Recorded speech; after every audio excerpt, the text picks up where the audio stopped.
Oh, hello.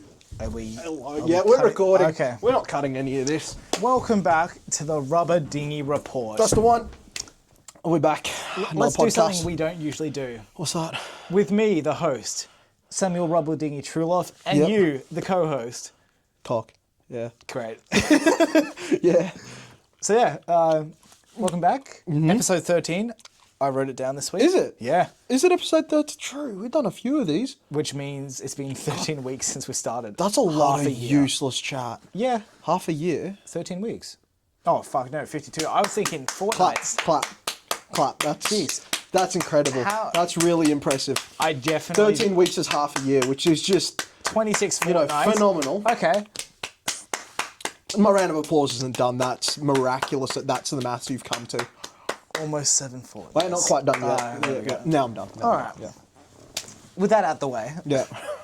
welcome back. Yeah.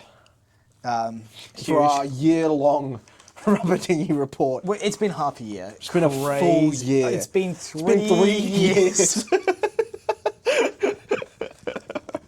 Fuck, that was terrible for me. Yeah, that is. But yeah, it's been a quarter of a year since we started doing it. Yeah. Yeah, we're up to episode 13, which is pretty hefty. Yeah. I mean, we'll have specials for like the 100th episode and that. Yeah. I mean, we've got the 1,000 subscriber special. Yeah, we're doing it on The dinghy. a boat. I imagine that'll take a little while, you know? Yeah. What was my goal for that? Was it a year? Well, it was That's end what I of next wanted. year, right? Wasn't Yeah, it? that was what I wanted. It's a long way away, but hopefully a couple more conventions and all that. Hopefully that's something we can achieve. Doable. Yeah. Yeah, fingers crossed. So yeah. Do you want to talk about what we've been up to this week, or do you just want to let them watch the other Yeah, what's becoming authors? We chatted more about the writing side of things in that. and a little teaser for that? If you haven't already watched it, watch it because a bit of sponsorship stuff happening. So Yeah, that's cool. Check that That out. is very, very cool. yeah. Again, Oh, is he out of frame? no, he was in He frame. was in frame. Okay, yeah. cool.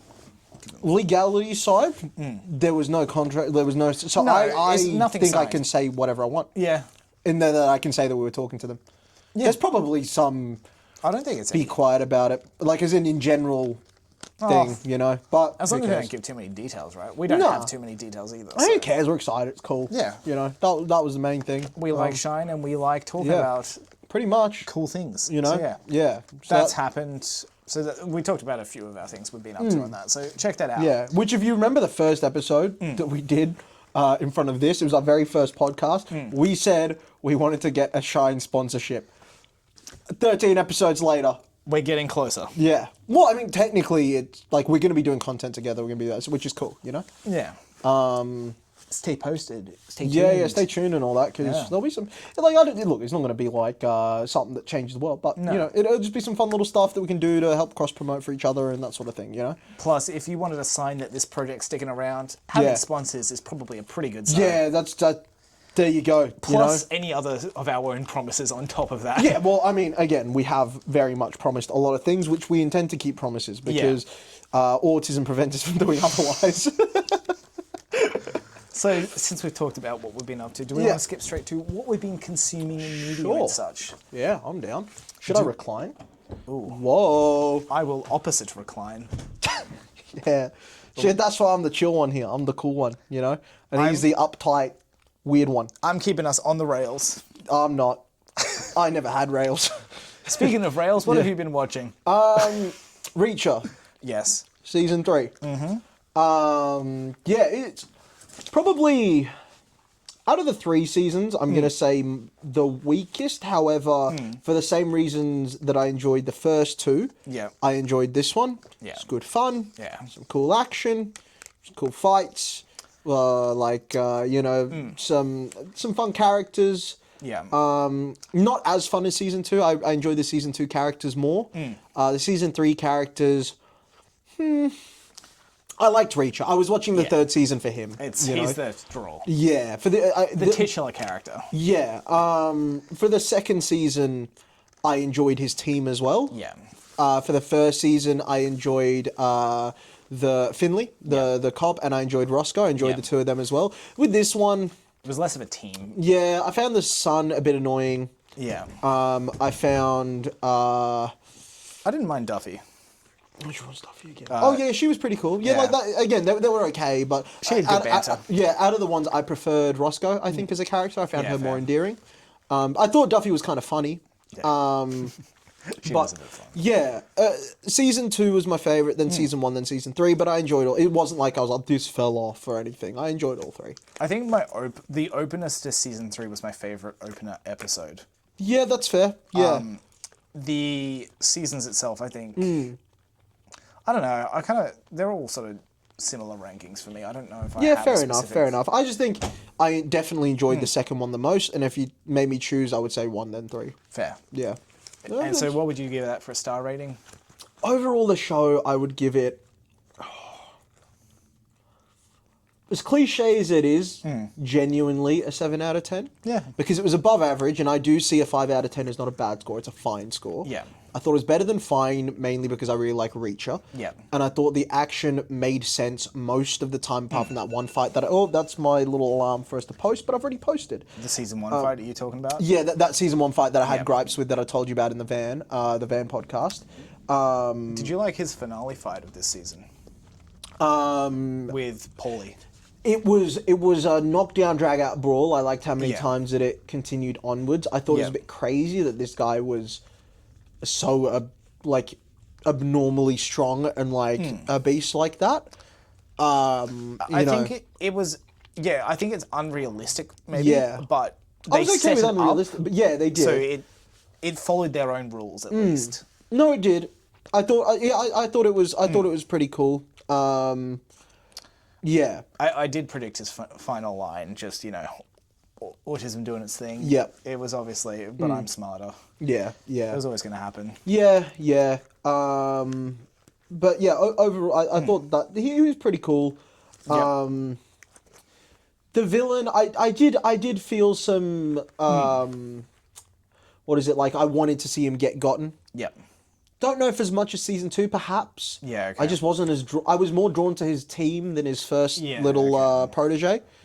So, like, him killing the Reacher's team members, I was kind of drawn to a little more. And yes, I thought it was sad, and I still wanted him to get gotten, but it just wasn't to the same extent. Okay. And also there was the amnesia thing, which takes away... Because if the villain doesn't know... Like, I get as a plot point it's good, but as an emotional standpoint watching it, the villain doesn't know why you hate him so much. It's cool, but I'm just not as invested. Fair enough. I want the villain to know what he's done to the main character in the same way that season 2 was like that. So it was different. And again, some people enjoy that more, but for me, season 2 a little better. And overall, I think a 7 is a good score because it was a fine. There wasn't too much that was wrong with it. The stories were fun.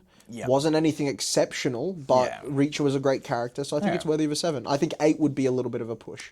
To me, 8 is something like Daredevil, which I think is a little better. It has a little bit deeper themes, a little bit, to me, that's an 8 out of 10 show. So a step below that. Yeah. All right. And was that the only thing you've got to rate, or...? I don't think I've watched or read anything else. I was thinking of my next series picking up with True Detective Season 2, because all those seasons are... they're not linked. They're disjointed from each other. Oh, okay, and cool. Season 1 was phenomenal. But because that story ended there, I didn't feel like a big rush to pick up with Season 2. But I'll probably jump back into it. I think it was... Season 1 was like a 9 out of 10 or a 10 out of 10. It was really good. Acting was phenomenal. Is it an older show, or is it... Mid-2000s, I believe, or early 2010s. It's Matthew McConaughey and Woody Harrelson as two detectives on a sort of serial killer type case, but it's quite heavy and it's quite... there's not too much goofiness to it. It's not buddy cop. It's quite a serious themed thing, and I thought it was really, really good. Matthew McConaughey was phenomenal in it. He was really, really good, and so was Woody Harrelson. I really enjoyed that whole story. I thought it was really good. So season 2's an entire switch up, but I'm still optimistic. So, yeah. Was Woody the one who... Now You See Me, that's where you'll know him from. I was going to say married his stepdaughter. Oh, I don't know about that, man. I don't know anything about celebrities other than they're all perverts and weirdos. As soon as you acknowledge that, it makes it all a bit easier. Fair. All right. Well, then we'll shuffle on to what I've got. I've got 2 for you this week. Yep. So I finished off the final Dungeon Crawler Carl book. Yep. That is available. How was it? It was not the finale of the series. Okay. Which is good for me, but now I'm playing the waiting game. Yes. Which we talk about a bit. Yeah. So how does that feel for you? In that now, you're a reader on a big series. Yeah. And now you've got the waiting game to play after having kind of binged through it. How does it feel for you? I don't necessarily hate it. No. You don't want something... You know what I mean? Like, that's why we aren't giving them a new novel every week, you know what I'm saying? But, like... Because I feel like having the conclusion to a series makes me sometimes less likely to revisit it. Yeah. Whereas I will definitely revisit the series maybe to catch up on all the books before I read the next one. Yeah, okay, Because I tend to do that before I read a series. Okay. So... It leaves me a good feeling of knowing I've got more to come. I'm excited for more. Yeah. The wait side of things, depending on how long that is, that could get to me. I don't know Do you how feel long it's like produced. you'll have naturally... Right now, your interest is probably at the highest it'll be for the series. Yes. Like, right now.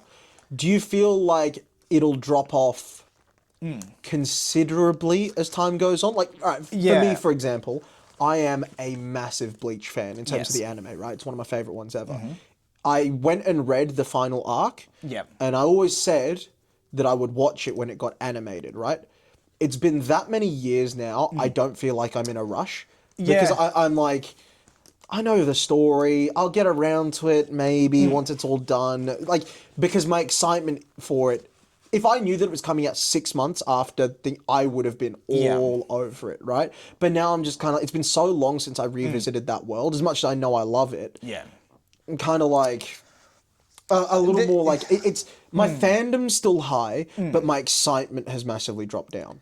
I think it's not. I'm not going to lose the excitement because from what I can tell, the author is still constantly writing things. Yeah. Okay. Yeah. So it's not like he's like. I mean, one of the famous examples for fantasy is the Name of the Wind trilogy. Patrick Rufus. Right. Is that the one you were talking about with G? Where you? Yeah. 2 books are out. Yeah. There are books in between the books, but not a third book to conclude the series. Yeah. Which I really would love. I quite like that series. Yeah. Kvoth is a very cool character. Sorry, what's his name? It's Kvoth or something like Spell that. it. I audiobooked it, mate. I believe it's a KV. Butchering a pronunciation of something you've only ever heard. It's been a while since phenomenal. I've read it, which is why. Yeah, no, I know, but still, it's phenomenal. I believe. Yeah. Because I believe I looked it up. I believe it's like a KVOTHE, something like that. KVOT. Kvoth. Okay. Kvoth. Yeah, it's meant to be a fucky one, I think. Yeah, okay. But that's probably never going to have a finale, and that means I've lost a bit of excitement for that series. Yeah. And I will struggle to do a reread if I know nothing's coming for that. Yes. Yeah. Whereas I will reread a complete series, but it might take longer before I reread it. Okay. But generally, okay. Yeah, fair enough. Because like all the Samson books, there's a lot to come for those. And there's series that aren't complete. Yeah. But I know he's got a roadmap for when they will be completed. Yeah. I'm much more keen for those. Rival of the series, Brandon Sanderson. Yeah. So I'm going to lamp him one day. so Dungeon Crawler Carl, number 7, This Inevitable Ruin, 4.75. Wow, really liked it. Yep. Yep. It was as good as the last one, if not slightly better. Yep. Don't want to talk too much about it. Yep. I'm going to pre-prepare a little thing for you. Yeah. This is I'm going to shout out the narrator, Jeff Hayes. Yeah, okay. I actually wrote it down this time. Yep. This is a little bit of the audio, if it works. Yep. Be so good if it didn't. Okay. This is the one narrator doing... So you know about the characters? Yeah. God damn it, Donut. We need to talk before we do stuff like that. You don't even know what you're doing yet. This is Carl. Relax, Carl. I've been reading the help section of the Warlords tab. Wait, really? Princess Donut. When did you get the time? I don't use the restroom nearly as much as you do. Honestly, I think you need to see a doctor. I think you might have IBS. Now let me do this. Warlord Donut of the Princess Posse has named the truce the Good Guys. So he's... It wouldn't work. But my friend Orlando, right? He's a jukebox of impersonations.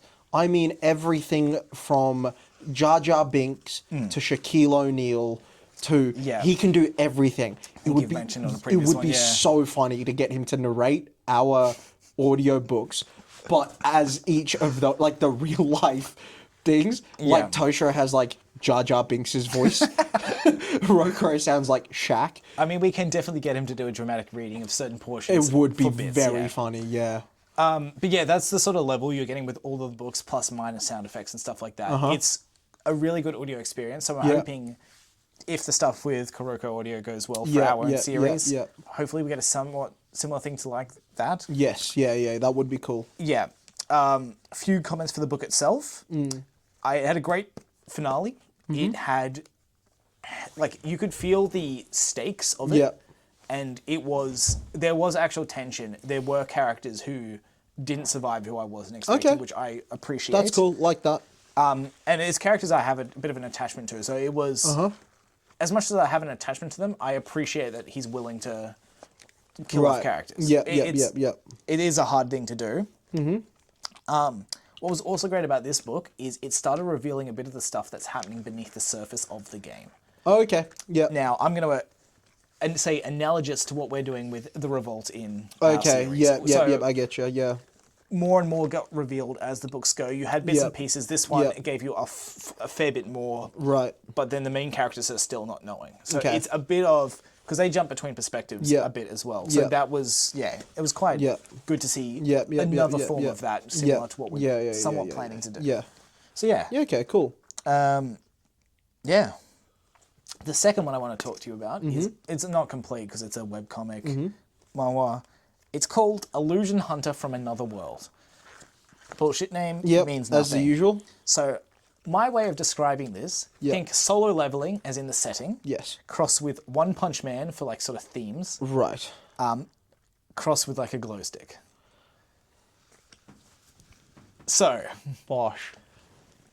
This is all set around an alien, the High Wizard, who's... Was that in reference to like how tall he is or how many substances he's taken?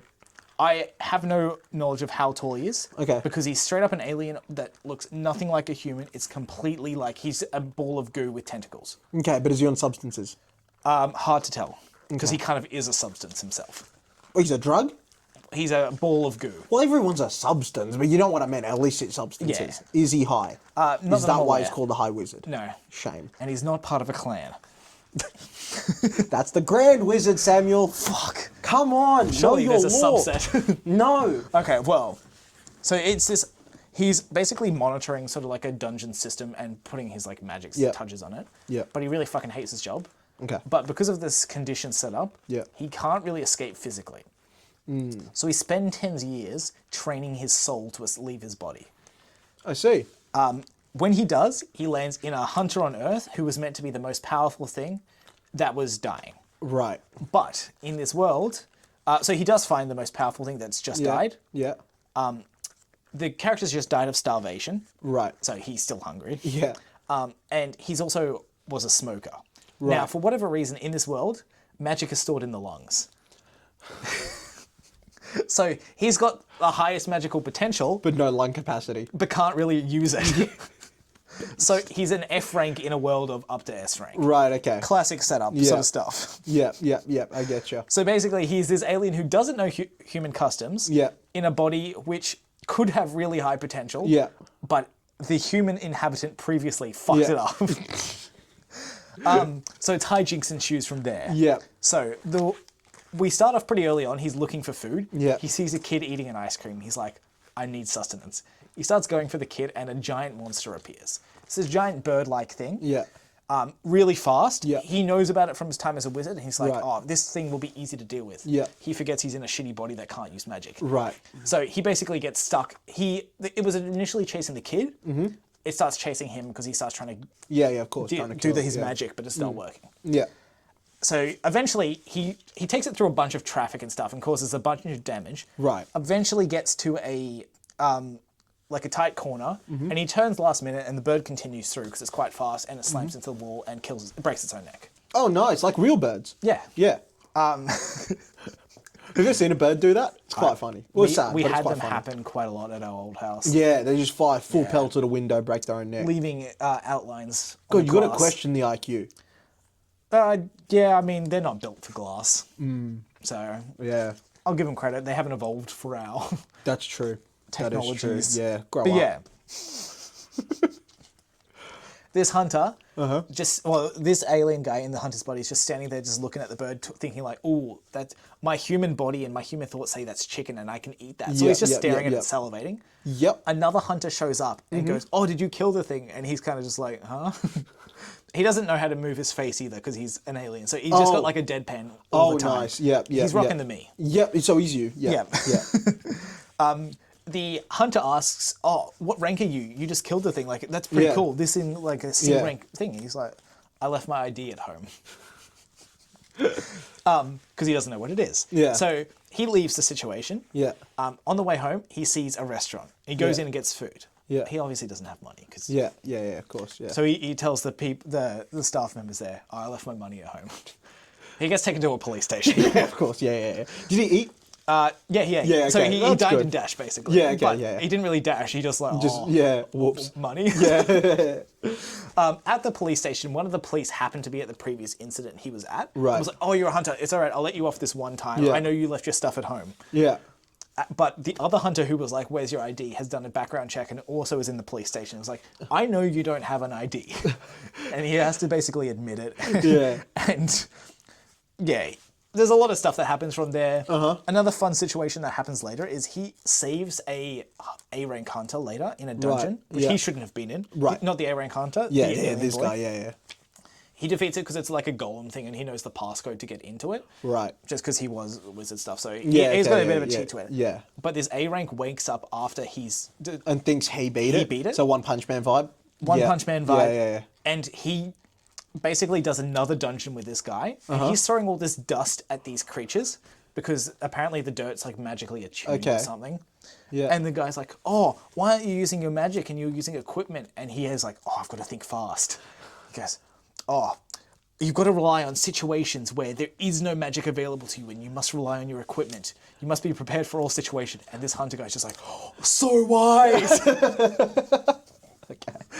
He's just like a dumb happy kid. And he's just like, so clever. Okay. It's a bit of fun. It's not it's not serious in the slightest. Yeah, I can imagine. It doesn't seem it. Yeah. So yeah. Okay, very cool. It's a bit of a fun read. I don't know if I'll continue too far with it because it's not much of substance. Yeah, fair enough. I probably want to touch more with it, but Yeah. Okay. Fair enough.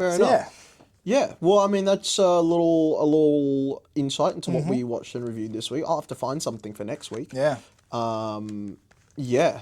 I mean, from this point forward, we are going to be pre-preparing a little something each week, and we'll alternate in turns. Yeah. This week it is me, so I will be doing a segment. Yes. Which we will transition to now. Yeah, okay, go for it. What do you got for me, Samuel? Alrighty. I will transition us to it. Can't wait for my thing to bring to you is just the collection of reels that you didn't make another song. Sam. The waves are calm and steady when you're on top of the blue. But if you slip off your dinghy, there's a whole new world for you. With jellyfish that conquer aging, and eels that sparking pine. I fell in chasing stories. Get ready for science talk. Off the dinghy. Off the dinghy. You might not be keen, but down here's a dream, so listen to me. The creature is squishy and kind of freaky, slimy, wild and very cheeky. We are diving deep where wonders creep off the dinghy. I've fallen off the dinghy.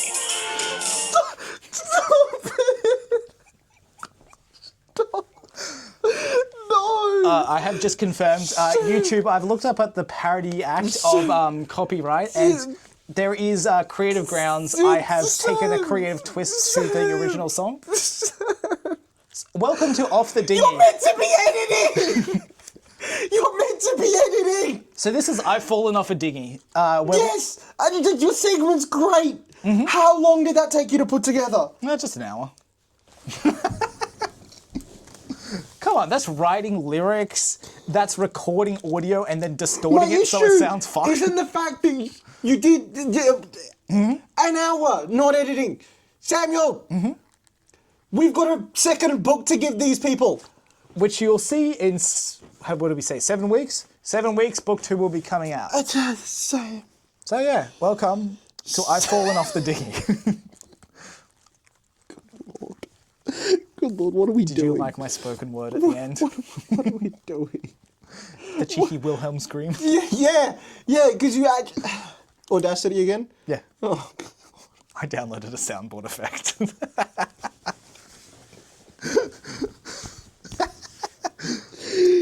Oh, God. So every time we're doing that segment, good news is, I should only be doing the one segment, so I can just reuse that every time. I won't have to do a new segment theme.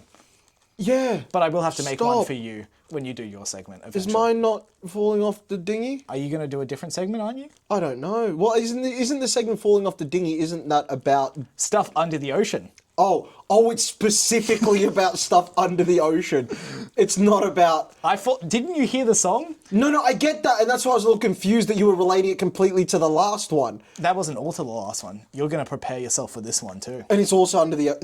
So every second week... Remember how we talked about me wanting to be a marine biologist? No, I know that. I'm now going to live vicariously through this podcast. I'm so sorry. I'm so sorry. For those of you here for books, or for anything that isn't marine biology, I'm so sorry. Nah, I'm just thoroughly interested by fish. Yeah, I know. I thought I'm totally interested in hurting you, so I suppose we know what every other second segment's going to be. Okay. Mm-hmm. I'm going to call your mother. Go on. Let's go under the water. So, I was thinking a bit about our main characters this week. Yeah. And specifically Shiro, because I was doing a fight with him. Yeah. Shiro's powers, Yeah. big spoilers for like chapter 5 of book 1. Yeah. No, chapter 3. Chapter 3? Yeah. He gets fucking electrical powers. Yeah. Shocker, just like the rest of his family. It is a shocker. Speaking of shockers, electric eels. Yeah, they're pretty cool. Yeah, so My favourite thing is I saw this bit about a fella chucking car batteries in the ocean screaming, who's going to charge the eels? Okay, that is pretty good. Yeah. Shout out Aussie Dr. Nefario. Yeah. I was thinking about the lightning godsend, and it was like, I needed to do something for this segment. I was like, electric eels. So, electricity in nature. Bioelectrogenesis is what it's referred to as. Yeah. So, the electric eel is the obvious suspect you think of when thinking about electric animals. Yeah. But it isn't the only one. Do you know any other kinds? I know there are other things that do... I'm trying to think off the top of my head. I mean, technically jellyfish, right? Not on the list, actually. Okay. I would have thought that was some sort of... It's a It's a toxin. Poison? Yeah, that's true. It just feels like one, doesn't it? Because they often just, like, in the movies and stuff, it's like an electric shock. But it's not. I'm trying to think. I definitely know there is others. I know of others, but I just can't think of it off the top of my head. Well, okay, so there are nearly 350 species of fish that have electrical or specialized anatomical structure. Sam's going to list every single one by Latin name. Okay, not by Latin name, I'll name one. Peter's elephant nose... fuck, I forgot the second bit. I think it's just fish. I wrote it down because I genuinely want to talk about this one as well. Peter's elephant-nosed fish. Oh, it is just Peter's elephant-nosed fish. Where? Who's Peter? Good question. Yeah. Didn't research that. I've got to assume Pavlik. Yeah. That's an in-depth thing for a thing that's not even out yet. Check out our short story when it comes out. Yeah. Goober. Okay, so... Yeah, so there's 350 species of fish with the anatomical structures that generate and detect electricity. Yeah. Now, this is split... Now, detect I knew of. Yeah. Because even sharks can do that, right? Yeah. Yeah. So there is basically two groups of this. Yeah. Weakly electric, which is most of them. Yep. And then there's 3 that are strongly electric. Okay, I'm guessing the eel. Yeah.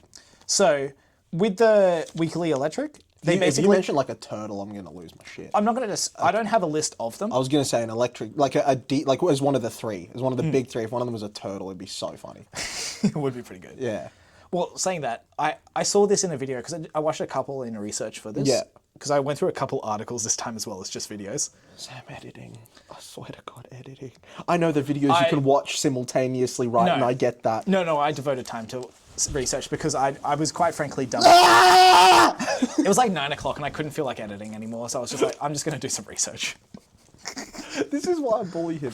Because when I'm out there writing until 2 a.m, literally like this for 8 hours straight, getting the story on a paper, he's reading up about Peter's fish.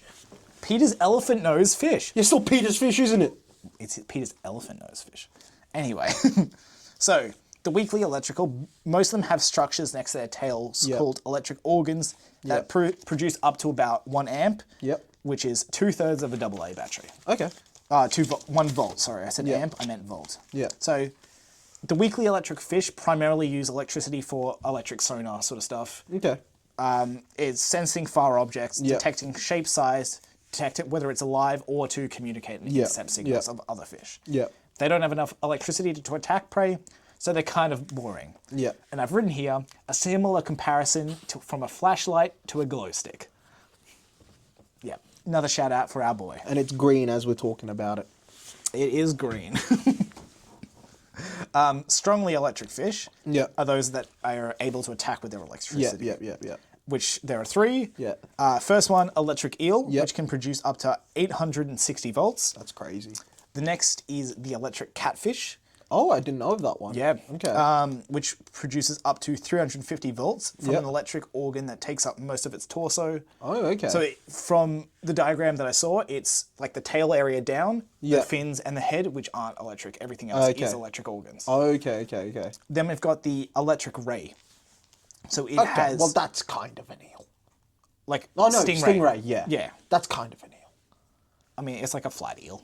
Yeah. Rolling pin. That's what I'm saying. It's just pizza eel. But yeah, so it... Pizza versus breadstick. So this one only does 220 volts. Okay. And it does it from Pathetic. two separate kidney-shaped organs on either side of its head. Okay, right.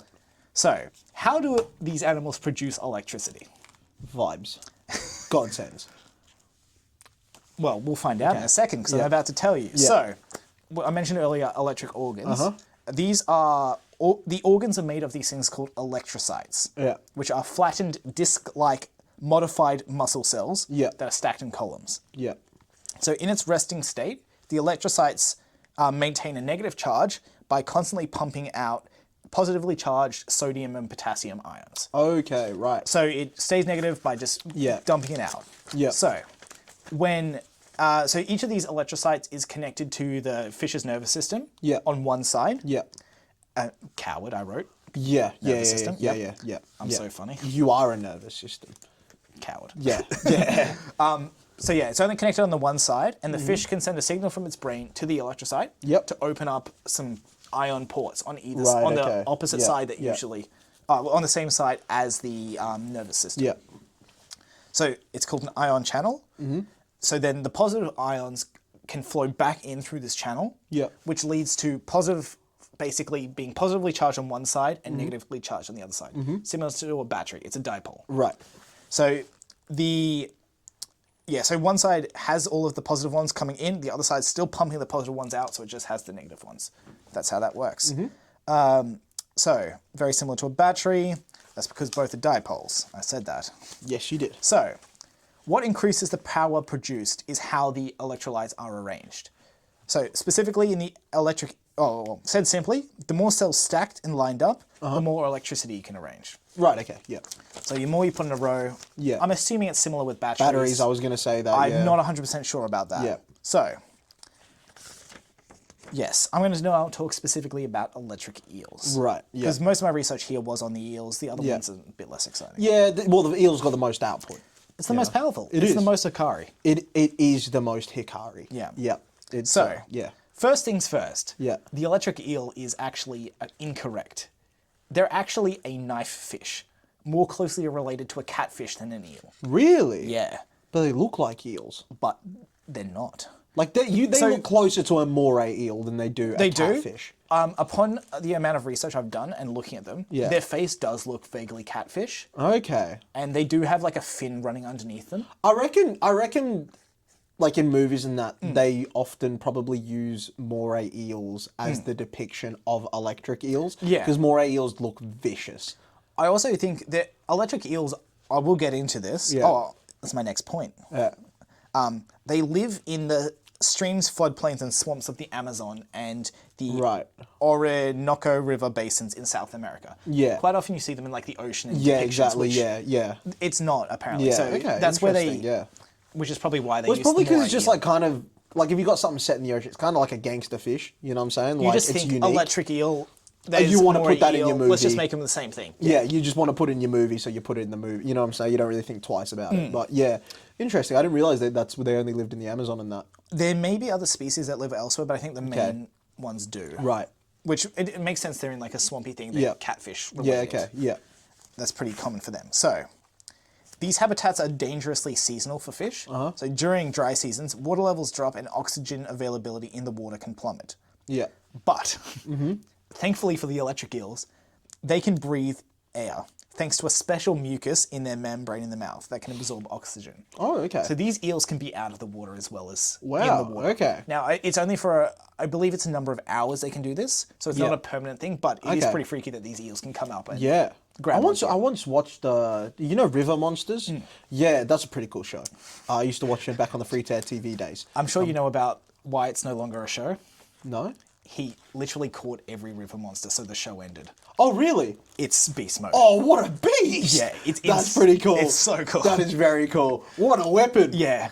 A shout out to him. That guy's cool. It was this one that they were doing. It was on this fish. I forget what it was called. But there were rumors of it like moving across land into people's backyards because it could survive out of water for so long, and it was like flopping over there. Yeah. And it was apparently attacking dogs and that. So I don't remember what fish it was, but probably it was a similar thing then. Yeah. Yeah.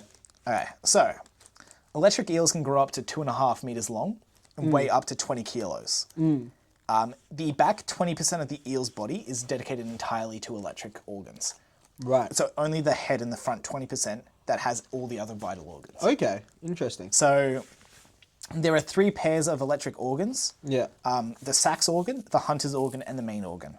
Okay. Do you have any of those? I don't have the hunters. No. Obvious reasons. You're a coward, yeah. I don't have the main. No one's ever going to call me a main character or anything. No. But sack. Got plenty of that in me.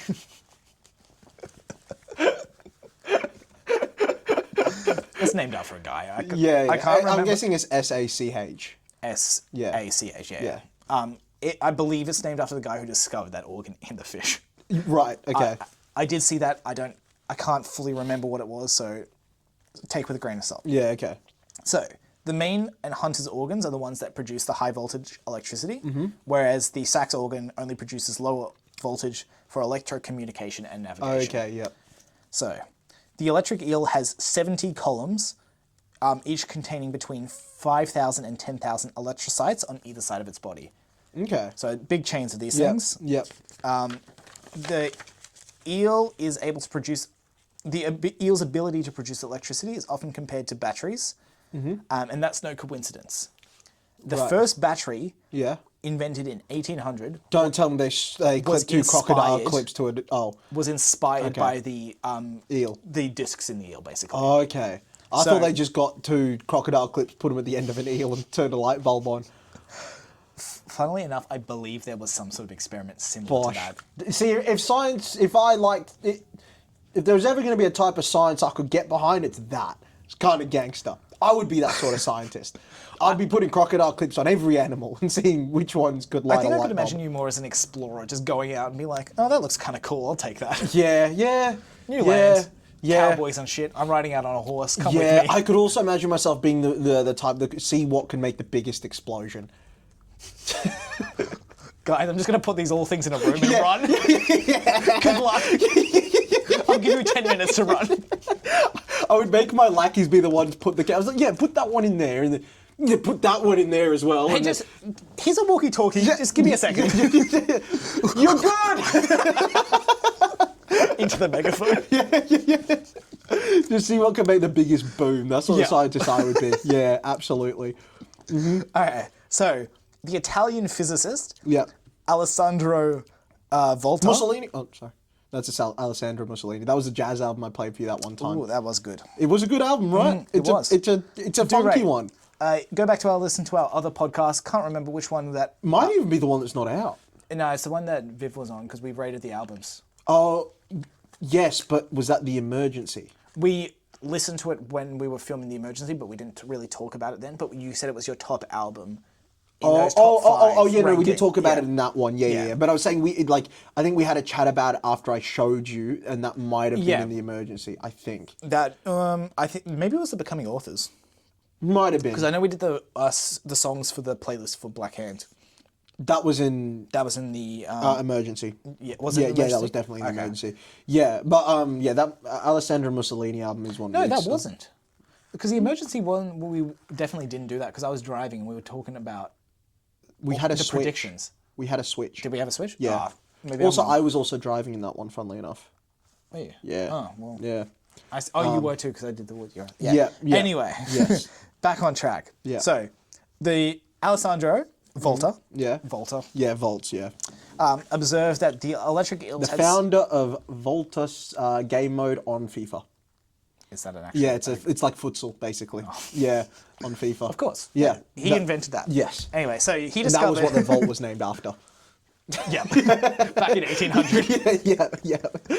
So he observed that the electric eel had the stacks of cells that looked like a roll of coins. Right. And he's like, oh, coins. Let me try that with different metal. So this is your type of scientist. Yeah. Shiny things. So he figured he could arrange different types of metal. Yeah. Different combinations of metal stacked like coins. Yeah, I know of this. I just didn't know about the eel situation. I know that was how the battery was made and founded, but I didn't know so it was based it's off the eel. insanity that it was created from the fucking eel. He's like, oh, looks like coins. Let me make coins. Yeah, that's pretty crazy. I just knew of the coins and being arranged and metals in certain, positive, negative, and all that sort of thing in a chain, and that's what created the battery. But I didn't know. Yeah. Yeah. So I believe around this time, we were starting to discover static electricity. Right. But we hadn't got too far in its discovery. Yeah. And then he made this. I'll talk about it. The battery. And it blew basically the reason we have electricity today. Yeah. Fair. So he was able to, he cut discs from various dissimilar metals and stacked them. Yeah. Eventually trying copper and zinc, separating the different pairs with salt water, which worked. Yeah. And this is called the voltaic stack and is the first ever battery. Right. So, let's talk more about eels. Okay. So, electric eels can control their electricity with they can finesse the shit. Yeah. So they have very poor vision, hampered further. Yeah, I do know that. I do know they have bad vision, yeah. It's hampered even further by the conditions that they work in. Well, hunt in, sorry. No, it's their job. They go to jobs, yeah. 9 to 5. Yeah, the 9 to 5 of an eel hinders the sight. It'd be 5 to 9, they're nocturnal. No, it wouldn't be 5, that's a long shift. It would be. It could still be 9 to 5, you know that, right? 9 p.m. to 5 a.m. Huh, of course it would be. Your maths is phenomenal today. You're really on fire. I'm smashing it. Yeah, so when they go to their office jobs, so they're... Pretty sure my accountant is an eel. For our thing as well. Yeah, he's an eel. That's good use. Yeah, he's an eel. Yeah, can't see very well, fucking but great with numbers. That's what you need in an accountant. Yeah. What job would an eel do well? An electric eel. Oh, okay. Well, no, that's not a job. What? I was going to say streaking at a football match. What? Because they're slippery. They're covered in a mucus. Yeah. Try grabbing lawyers. Try argue with an eel. Not going to say much back. Customer service. Fuck it. You're never going to complain to them. Zap. A crowd control weapon for police. There may be a mention to that later. Oh my god. Not a specific one. But yeah. Okay, so... they have poor vision, hampered further by their habitat being dark and murky, and they hunt at night. They work at night. Yeah. So they rely on electrolocation, weak electrical discharges of around 10 volts used to detect other objects, whether they are either conducting or resist electricity. So... eels can communicate with the low voltage pulses, varying their frequency that they produce them, and this is a scientist's theory. It's obviously not confirmed because I don't know how you confirm this. All science is a theory. They believe they can communicate their sex and reproductive receptivity to each other. Right, okay. Obviously, it'd be a hard one to confirm. Yeah. Well, when the eel electronically puts his arm around another eel and say, "What's going on, darling?" Gets a stiffy, yeah. An electric stiffy. I was being a little more flirtatious and, whatever with it, but... okay. Yeah, well, which one's more obvious? Poor Vivian. Hey, look what I got. Oh, good Lord. Good Lord. Just going around to people, pointing, being like, what's your sex? Oh my God. What's your sex and reproductive receptivity? Phrasing it like that? Nice. That is peak Sam Truloff right there. Gets the job done. That's what they tell me. Bang!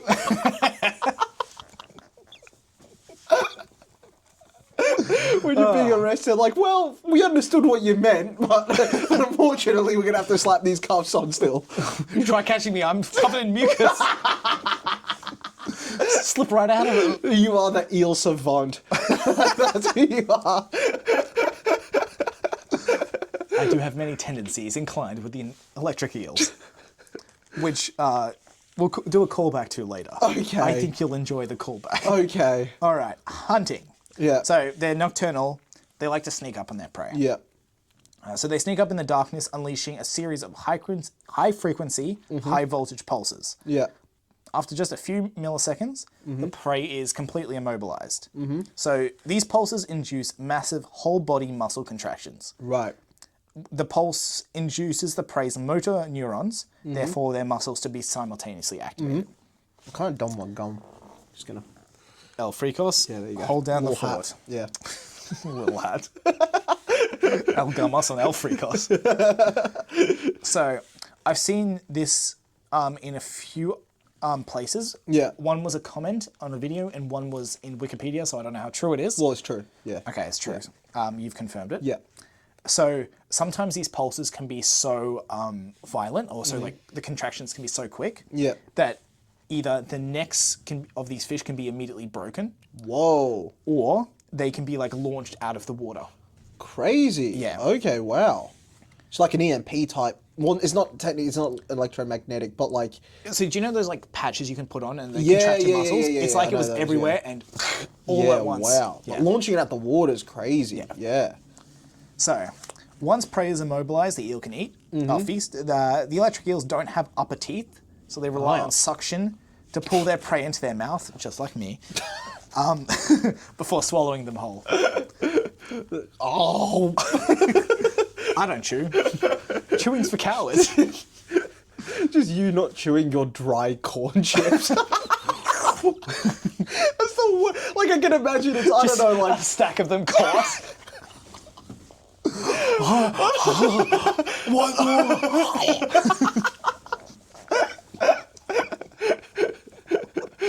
Yeah, beast. Yeah. Yeah.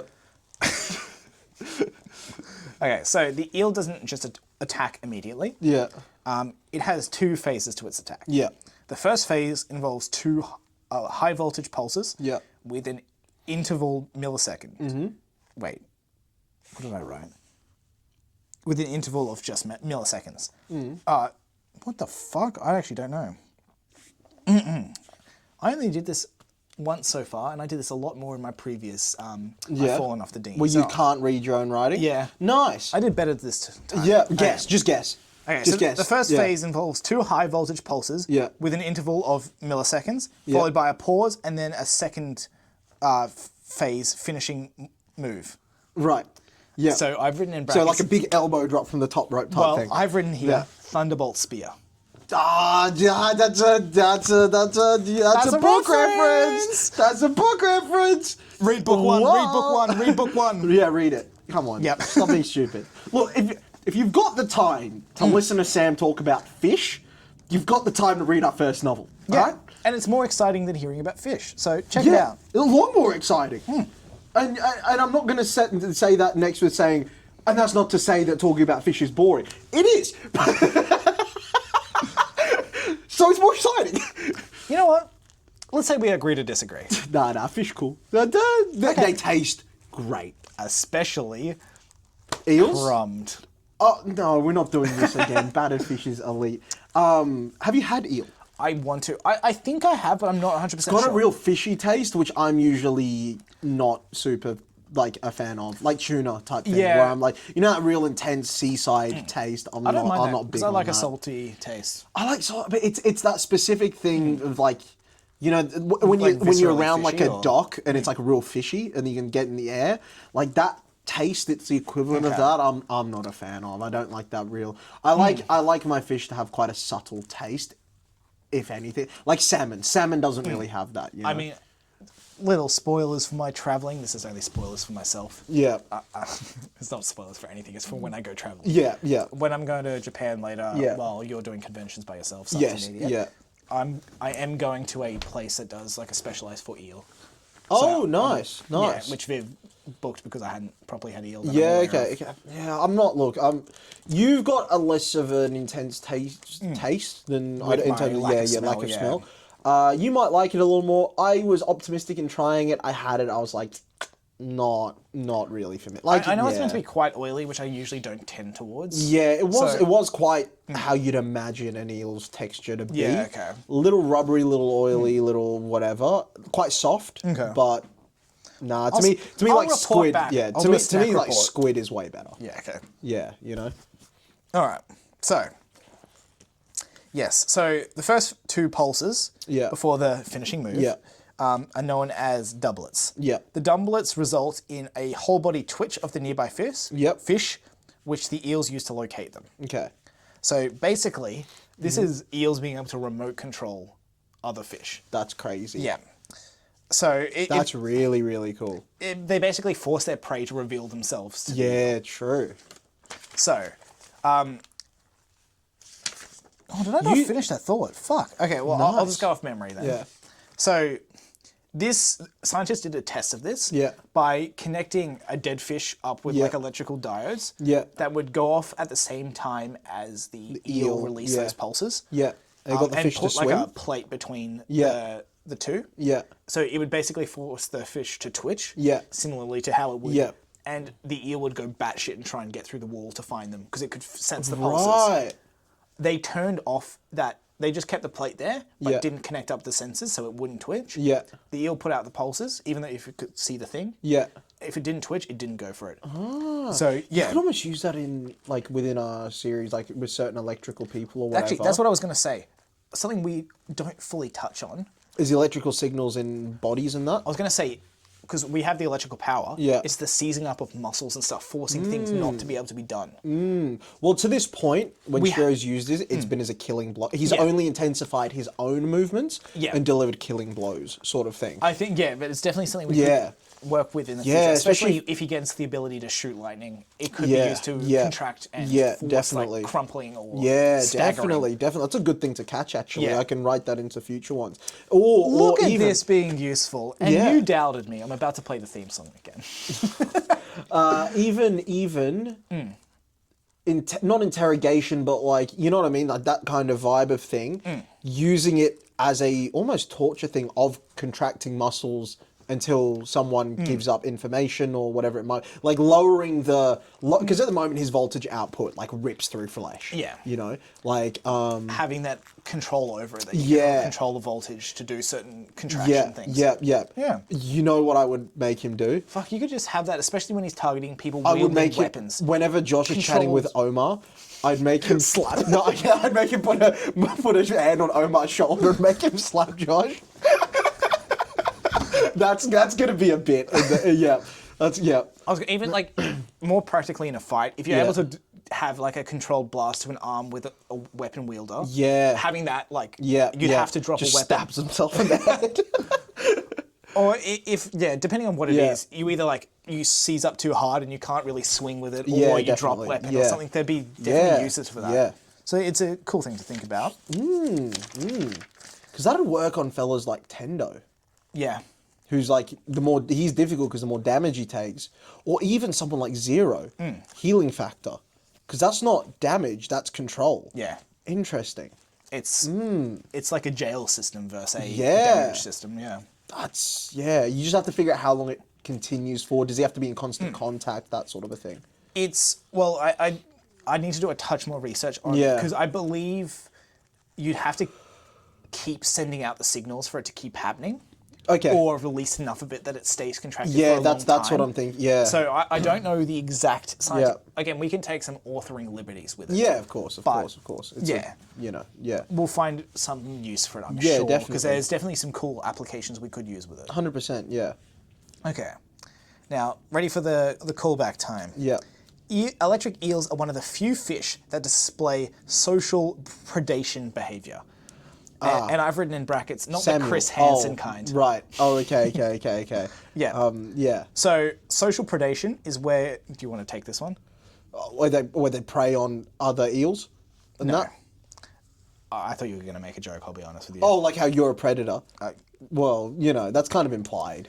I don't have any social skills, so no, I'm not a social predator. No, you're just a predator. All right. There's nothing social about you. All right. Social predation is where groups of animals coordinate to hunt. Okay. A tactic commonly seen in mammals, like so group wolves, hunting, yeah. but is almost unheard of in fish. Yeah. There are... Oh, what about like piranha and that? Well, there are only 9 other species that do so. Okay. Piranha would be one of them? I'm not too sure. Okay. I didn't search up what the other 9 were. Right, okay, yeah. I could look it up, but you don't deserve the research. This is enough. Yeah, it's more than enough. So, it has been observed that groups of more than 100 eels hunt together. Yeah. And they hunt at dawn and dusk in shallows, rounding up and attacking prey together. I thought you were about to say inshallah. I was like, this is taking a twist. I'm about to speak is it Arabic? Yeah. In Arabic for the rest of the podcast. I thought you were just blessing fish in the middle of Fish, inshallah. Yeah, inshallah, fish. Yeah. Inshallah, the eel will take over one day. So, the eels swim in circles, herding fish into prey balls. Yeah. Prey balls, yep. Pushing them to shallower water. Then, between 2 to 10 eels would launch joint electric discharges. Oh, okay, yeah. Which, this is, especially this, was where they would launch fish out of the water. Yeah. Because there's so much electricity. Yeah, wow. So it's... So would it be the contraction causing the fish gets them to basically like spasm their way up to the water? I believe so. Okay. I'm not 100% sure. It's not like a EMP, like just like a massive blast and no, you know. Yeah. It doesn't seem to be. Okay. So groups would repeat this attack 5 to 7 times of this groups of 100. Each time a different subset of eels producing the discharge. Okay. The exact voltage of these coordinated attacks has never been measured. But it's estimated to be, well, up to around 10 times their base amount, so 8,600 volts. That's crazy amount of it, yeah. I did try and look into how many volts it would take to kill a human. Yeah. There doesn't seem to be a translation exactly for volts to killing a human. Okay. So... Did you ask ChatGPT? I did try. Yeah. Didn't give a satisfactory answer. Oh, okay. It more or less, it's about how it gets you. And the conditions surrounding you that get you. So it's not really something I could compare, but I imagine that would do some damage. Yeah, I would have guessed it would kill you, to be fair. I don't know how many people have jumped into these hunting packs of 100 eels to try it. No, we do know what happens. Electro. Yeah, that's what happens. So you actually get like mad blue in that. Yeah. Or, if you're a little bit more retro, you just put on a weird green and yellow suit that's one of the worst character designs I've ever seen. He did that in Far From Home. No, but it wasn't. I mean, it like didn't have the lightning. It didn't have the cowl, Yeah. Classic comic design. It's so good. It's one of the worst, I've got to say. It's bad. There's definitely some worse out there. I can't give you an exact example There now, is some but worse it's ones out definitely there, up but for being shit. That's bad. Yeah. It's that cowl is one of the worst. Electric powers are so cool. You know they're cool because we gave them to one of our main 3 characters. Yeah. Electric powers are really, really sick. I mean, how do you make it that goofy? One of the reasons I got into comics when I first did was because of a Teen Titan comic. Yeah. And it was where it wasn't like that base team that you see in like the Teen Titans Go and stuff. Yeah. This was like a Wonder Girl, a Static Shock, a Time Lord, a few other different people, a Red Devil, a few things like that. And Static Shock is really cool in those. Yeah, games. He's fucking dope. Very cool designs. Some of my favourite characters use lightning. If you've seen Fairy Tail, Laxus, however you want to say his name, he's... I mean, speaking of, I do find it funny, the guys who are like, name 10 superheroes who are black that don't have electrical powers. Okay, but like Blue Marvel? There's definitely plenty out there. Yeah. It's just funny that a lot of them do actually have like... Oh, no, they do. Even if you think like Miles Morales has electricity as well. He does. Like, even if they don't have electricity as their name, it's quite often... Yeah. Yeah, it's quite my favorite is probably Laxus because Laxus? Yeah, he's from Fairy Tail. Okay. He's the whole reason I gave Shiro lightning powers. Okay. He's got this mad moment where it's like, you know, the classic entrance return, like character saves the day type thing. He travels through a lightning bolt to get there. Oh, it's so gangster. It's so it's like the middle of like, you know, all hope is lost type thing. Yeah. You see a crack of lightning and then he's just in the middle of it. Oh, it's cool. I mean, it's really, really this cool. was to a lesser extent. Yeah. Even Thor's that is cool. entrance in Endgame was pretty similar. It wasn't a thunderbolt, but the Bifrost him appearing. That was cool. But it was the fact that it was just a crack of lightning and he's standing there. Yeah. And it was like in the middle of the all hope, and because his character, I guess he was a villain. That was his switch to being a good guy. Okay, cool. Oh, it was very, very cool. It was that whole movement through lightning is the entire reason I gave Shiro lightning powers. Yeah, okay. Until then, fun little fact, he had, if you've seen Naruto, if you've seen Jugo, he has jets, like organic jets that form out of his body, like intense release of like basically jet engines that propel his limbs to deliver extra power. I mean, that is what Shiro to talk had. about your favorite fandom, My Hero Academia, Enginium, and all of that group of he had the jet engine legs. But that's kind of similar. Yeah. It would be like that, but the way Jugo uses them was a lot cooler for me. Where he'd reel back a punch, and you just see this like blast of jet engine, he'd just swing through sort of thing, and they would like stack on top of each. It was a very cool thing. Yeah. Okay. But yeah, that was what Shiro originally had.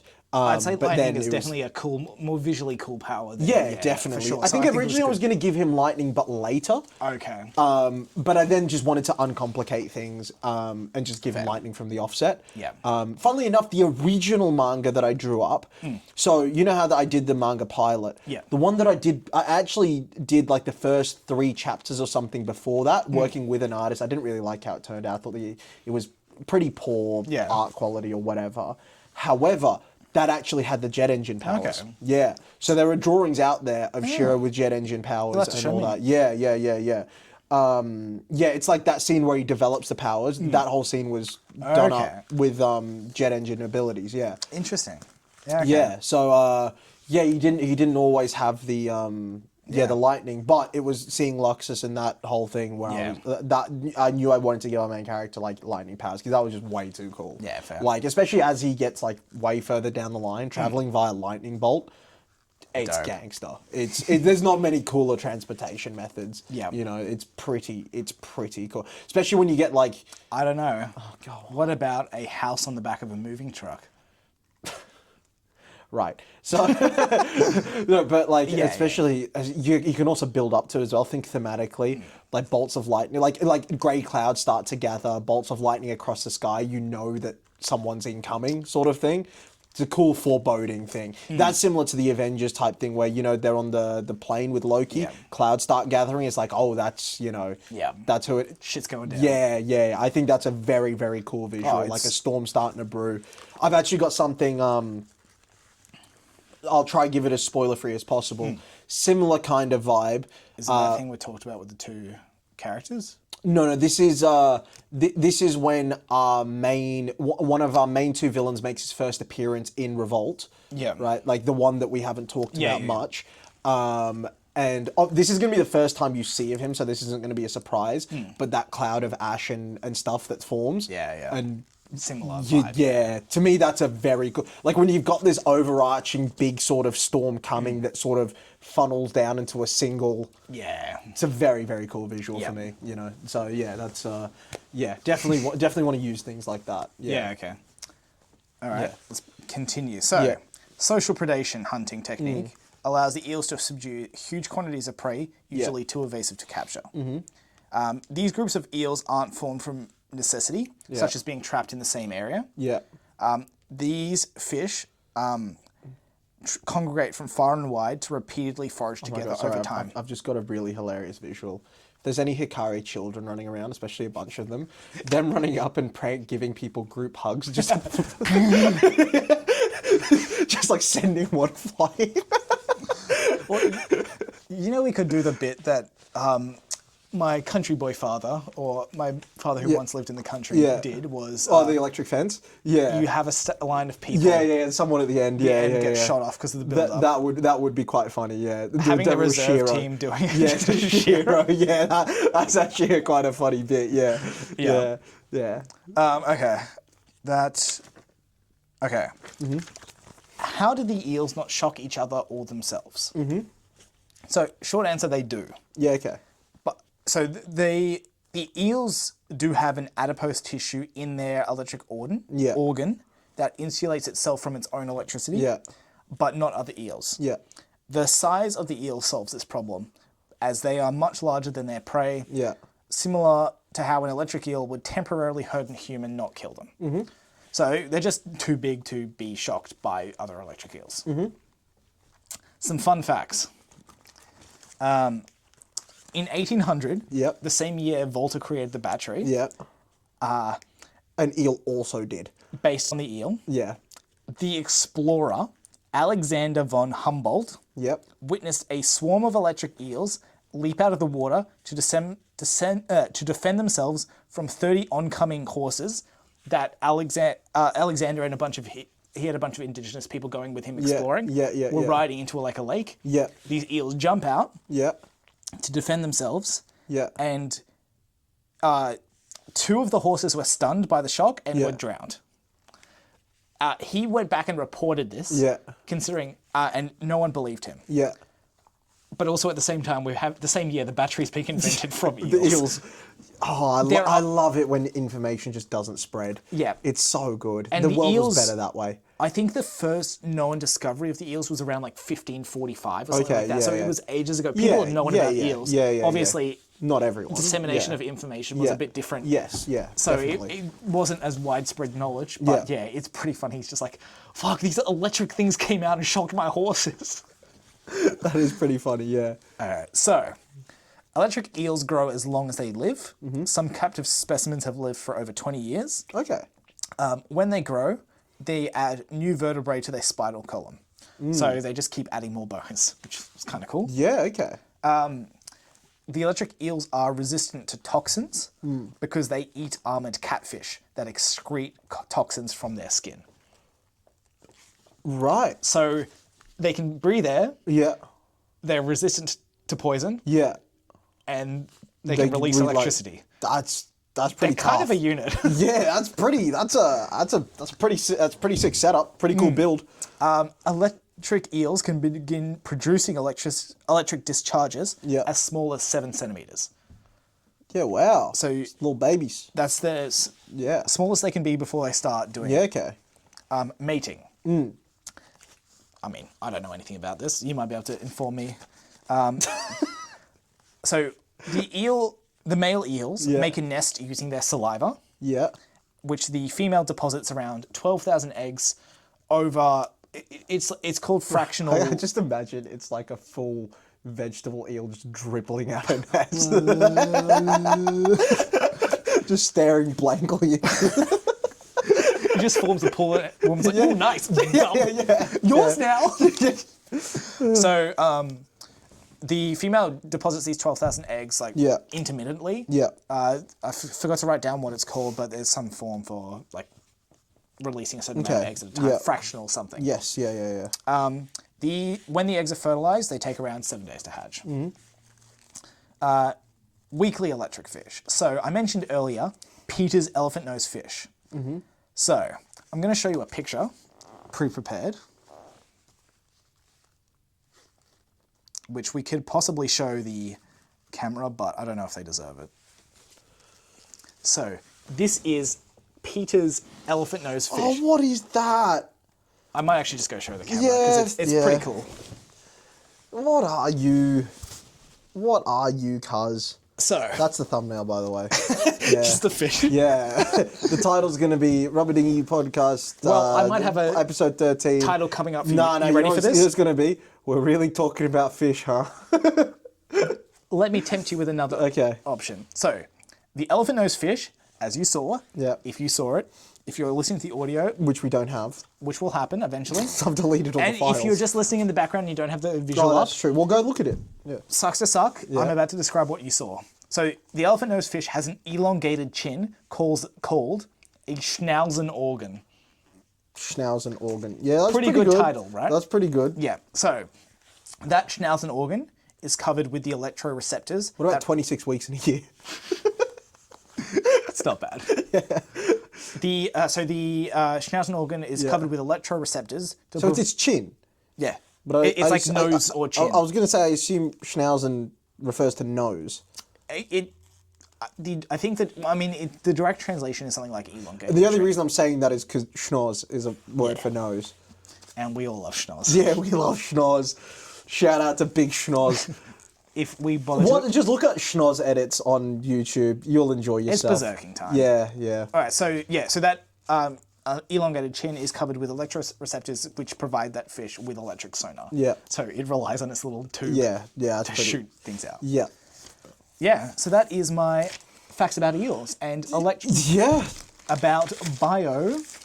If I go back to the first page, bioelectrogenesis. Yeah, it's pretty interesting. Yeah. It's I can see why you want to be a marine biologist. There's cool creatures down there and all that, especially the depths of the ocean and whatnot. But and I'd also thought I'd give you a pre-prepared gift. It's a battery. No, I saw a video recently of what it does to your esophagus if you eat a battery. It's not worth the bit. It's not worth the bit of me swallowing one. It'd be a horrific way to go. It just burns through your throat. But yeah, so this is a dipole. You've got a positive end and a negative end, just like the electrocytes. Yeah. So it's pretty cool that our modern batteries. Oh fuck. Just keeping up the theme of me throwing something at your head every episode. Have you been? Oh, there's been a couple, yeah. Okay. Yeah. But pretty cool. Interesting.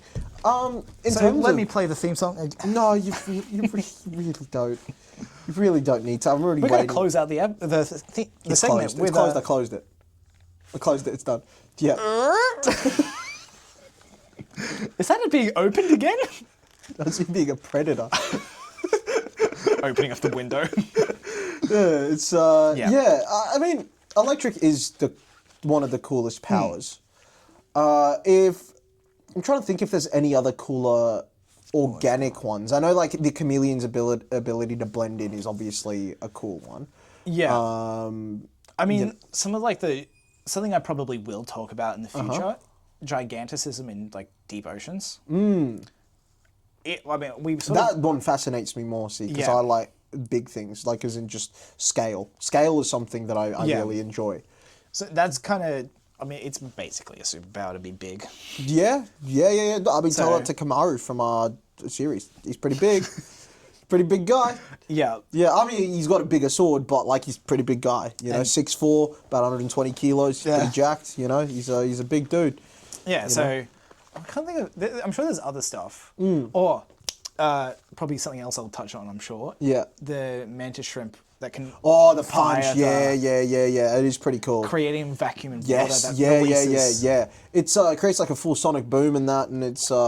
My understanding is it moves so quickly it creates a vacuum. Yes, it does. Creates like an explosion, basically. Yeah, but like I'm pretty sure it is like that vacuum that it creates is something crazy about like the physical phenomena that it is. Like it's more than I can just do being up a proper bit on it, so we can learn I'm all sure we're going to. Yeah. Sam likes fish. Yeah. Do fish like Sam? They like being in my tummy. I just swallow live fish. Yeah, I can imagine that. Yeah, that's something you would do. Because I don't have an upper row of teeth. No, you don't. You don't. Exactly. But yeah, lightning's a cool power. I'm trying to think how I would use it IRL if I had the lightning ability. Obviously prank way, but like messing with the electronics in a building, power outages, that sort of a thing, like surges in power. You could knock out the security cameras, that sort of a thing, if they're wired into the thing, you could do that. I didn't touch on it in the segment itself. No one's been using eels to break into banks. No. Okay. I was going to say, the way tasers do the pulses is very similar to how the electric eel releases its discharges. So they kind of already is like a practical use for but I was thinking more swinging them around like that. Well, you'd have to do it from the head. Yeah. Well, of course, actually... The head is the most positively charged part of the eel. Okay. So the electricity usually comes out the head. Okay. But the back is where the electricity is made. Huh. So I don't know what's safer. No, you'd swing it by the tail. Because you want the charge to go into the, Yeah, but I don't know. But also it's funnier. Swinging an eel by the tail is funnier than by the head. Because the head's going, wah!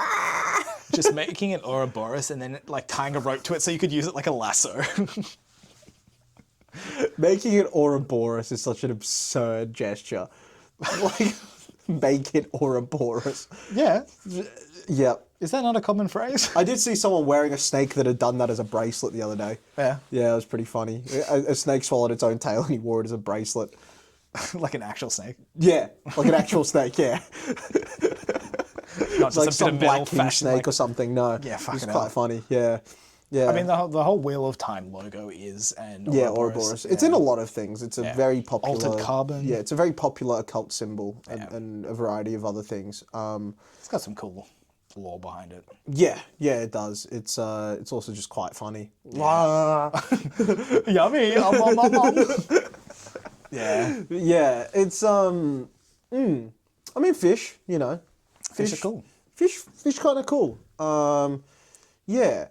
I'm trying to think how to tie into the next thing. Well, speaking of fish, do you reckon it's time for our gladiator card draw? I don't know. What time we looking at? It's like 40. We got 20 minutes. Oh, okay. Yeah, probably then.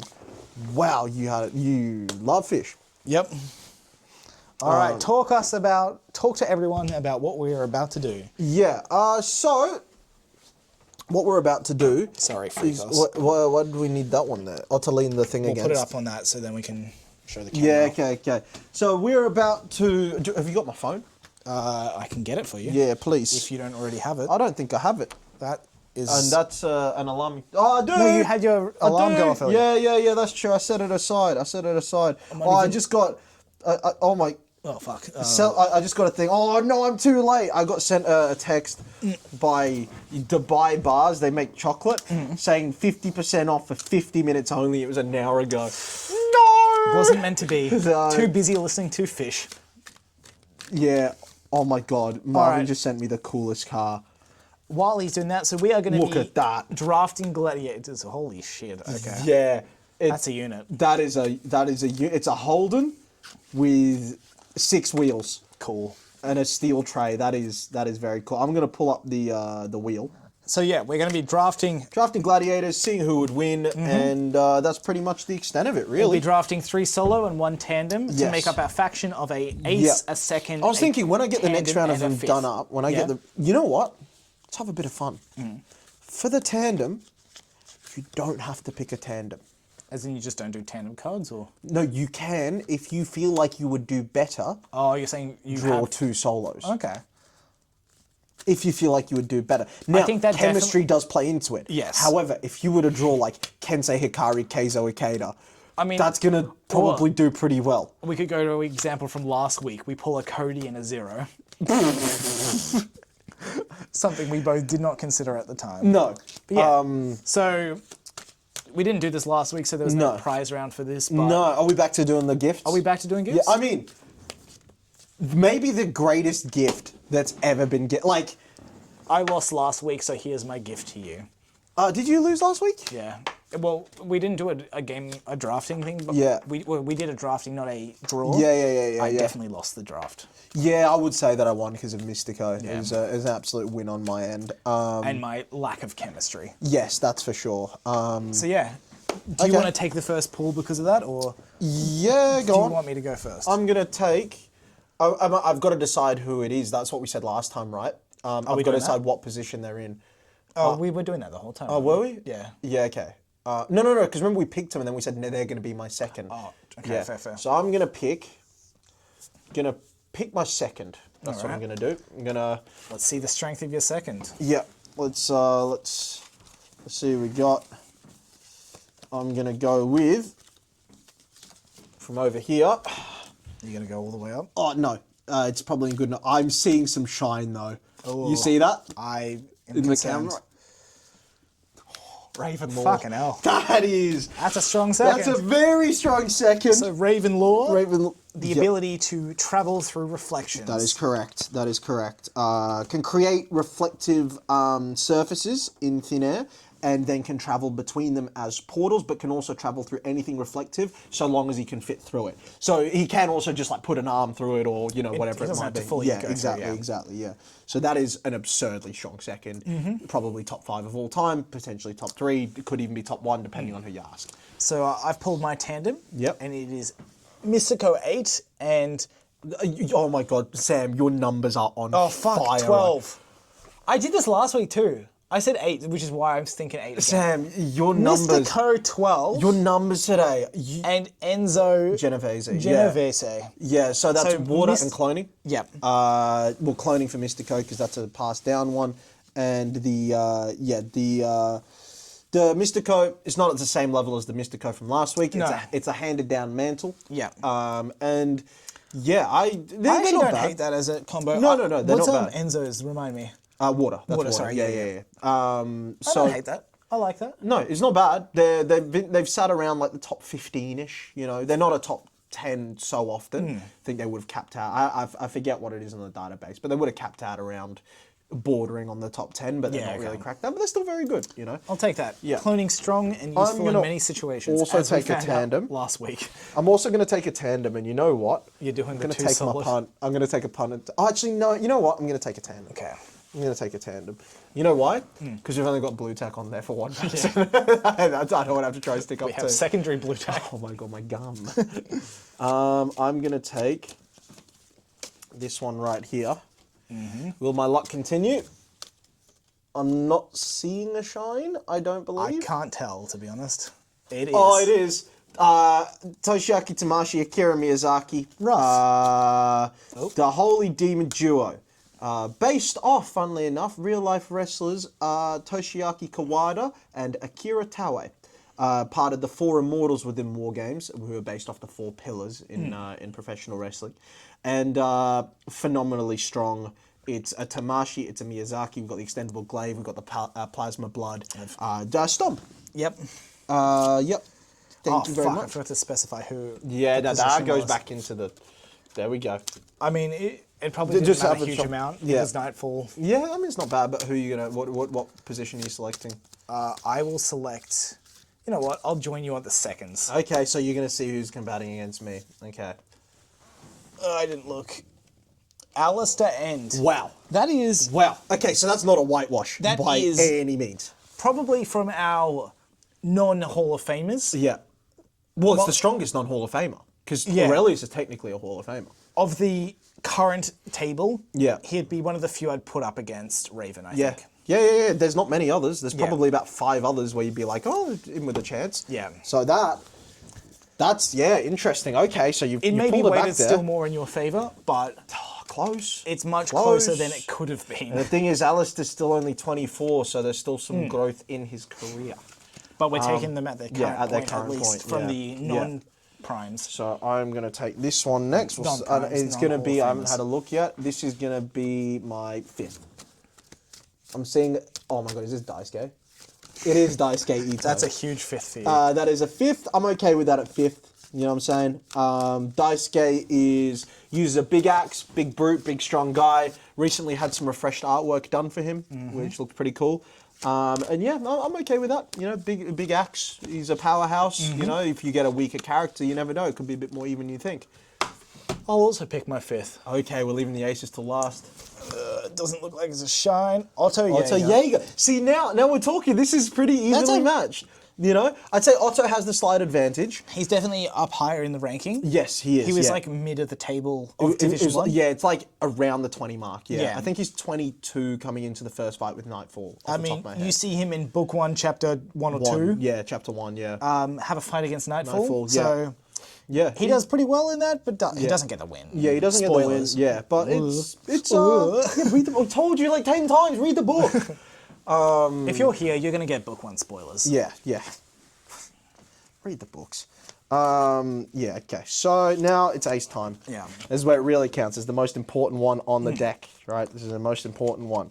We're finishing strong today. We are. I'm about to pull the worst. Do you want to reveal at this? Oh, it's too late. All right.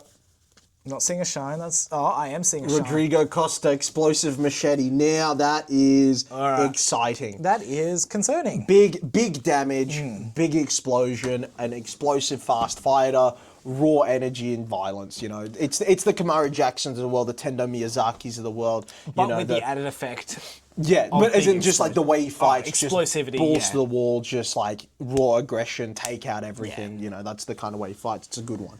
We didn't really say about Otto. He can extend his limbs into blades. Yes, yeah, form blades from his body. Yeah. All right, my ace. Oh no. Nightfall again.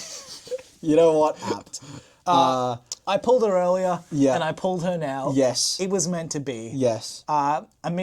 She's mid to high table. She's around like 15, 14 or 15. Maybe I'm thinking of the current book. Book 2, she's around about 12. I think she's higher, but 14 or 15 in there. She's good. She's very good, strong, very young. Corrosive blood. Yeah, she will be in the top 10 at some point, I'd imagine. Yeah, that blood can be manipulated in a number of ways. Yes, into jets, etc. Yeah. It's strong. Yeah. Probably something I need to like stay a pressure washer, but like bad. Cool. Yeah. Purple. Yeah, exactly, yeah. Probably something I need with a bit of range against a guy like you do. So you do. I needed a range pull. Yes. I got a range pull, probably not the best range pull I could have got, but no, I would say it is up there. Again, we'll begin our spinning of the wheels. Shinsuke now. would have been nice, I think, in that situation. Yes, he would. And I may have even leaned that in your favour. But what I'm going to say is I'll pull up the wheel now. Yeah. So we are going to be associating odds between each match. Yes. Determined by us. Now, Rodrigo Costa and Nightfall. Yes. It's definitely your favour. Costa, the reason being, the way I see this fight going, is him taking a whole lot of damage as he sprints towards Nightfall, full pelt, and starts swinging for the fences. Yeah. Nightfall is going to have to be on maximum evasion and literally put holes in him to slow him down, because he is just going to be going straight. He's not going to try and not get hit, is what I'm saying. I think if she can be clever and take out legs, so that he doesn't. But again, it's got to melt away entirely. Yes. Otherwise, he's just going to keep in that sprint. Yes, but if you can slow him down enough and stumble him, Yeah. you can probably do enough to finish off the legs. Yes. But that also relies on a pretty accurate shot while he's charging at speed, Yes. and he could probably be Evaded. swinging his indestructible, like his magically summoned Gavantian weapon. blade. Yeah. So I'm Do going we to say specify Gavantian for the weapons? Yeah, okay. I'm going to say 70-30. In your favour, right? Yeah, that's what I'm going to say. Actually, no, I might 75-25. put it a touch I'm more going to say. in my favour, I was going to say. I think Rodrigo, he's just a whirlwind of just carnage. He's he just like that thing. As soon as it connects with you, it's ripping through flesh. Nightfall is definitely she is long range, but she does well at close range. She does because she's got that natural ability where if you damage her, you get damaged. But this, with a weapon with longer range than a Yes. physical punch, it's not going to have the same. No, effect. exactly. Like if his blade gets splattered in her blood, that's fine. It's not a big issue. Yeah. So I'm gonna spin it. Fair. You going to go up? No. All right. Do you want? Yeah, that's your job. You're the podcast guy. Oh my god. That's a me win. That's a 1-0 set. That's annoying. That is a good start for Nightfall. That's annoying. 1-0 to Sam. Let's continue with the carrion theme. Now this 55-45 in my favour is what I'm thinking. Yeah, I agree. Yeah. It's close. Alistair's freakishly good. He has the I'm mildly tempted to push it a tiny bit more in my favour. You still have the advantage. Yeah. I think it's closer, only because Alistair's reflexes are a joke. Less the reflexes, more just his body. Because he's got the ability to manipulate bones. Yeah, it's harder to get strikes, like his defense. Raven's just relying on punches, even if it's sneak attacks, he still can't do a huge amount against toughened bones. I'm going to say 53, 40, 52, 48. Okay. That's what I'm going to say. So it's very, very borderline. All right. But I think Raven just can outlast. Yeah. That looks like a U. Yeah, let's go. Yep. All right. And then now, so you had what did you have again? You had I had the plasma blood and and the extendable glaive going up against your water and cloning. I think extendable glaive Probably. He's very good with it. He's very, very good with it. It's definitely you definitely have a way advantage. The plasma advantage. blood as well is going to take care of a lot of those mystical. Again, he's not got the same output as his ancestor. Yeah. The water is pretty good, but I see this being like 75-25 or 70-30. Yeah. Yeah. I'd probably go the 25. Yeah. They're just very good. There's a reason those two are considered part of the 4 immortals. They're just very, very strong. Yeah. You want to spin it? Oh. How are we doing there? Just currently 1-1. Oh my god. It's going to you. Yeah, 2-1 to me. Just for the decider, it's going to be in your favour. However, I am going to say in a thing of probably like 60-40? In between, I'm going to say like 58-42. Okay. Yeah. I think I'd only lean it towards Daisuke that a little bit extra because the axe does have more range than maybe an extendable weapon from the body. It does, but he's got more he can do damage with. Yeah. You know. More adaptability. Yeah, spin it. Will this give me the win? Fingers are crossed. Yes, it does. Big win. You owe me a gift. Yes, sir. You owe me a gift. Out of curiosity, who would you have picked to partner with Nightfall? I mean, it's Alistair. Yeah. It's Alistair. Little carrion link up. Oh, I mean, the chemistry's there. Yeah, it is. I'm taking Rodrigo and Raven. Yeah. Can you imagine him launching Rodrigo through, through Go reflection? get him. Yeah, yeah. You know what I'm saying? How would Alistair do against Rodrigo, out of interest? I'd put it slightly in Alistair's favour because of the sheer martial arts. Okay. I just don't know if he has an answer for explosions. That's my... The bones, because he can regenerate them. It's kind of like get them shattered, grow new ones, sort of thing. Yeah. Yeah. So there we go. That's another episode of the Rubber Dinghy Report. Yeah, it is. And yeah, as we always say, we'll float you later. Like, comment, subscribe, and all that good stuff. Yeah. Tell us why fish are cool in the comments. Oh, God.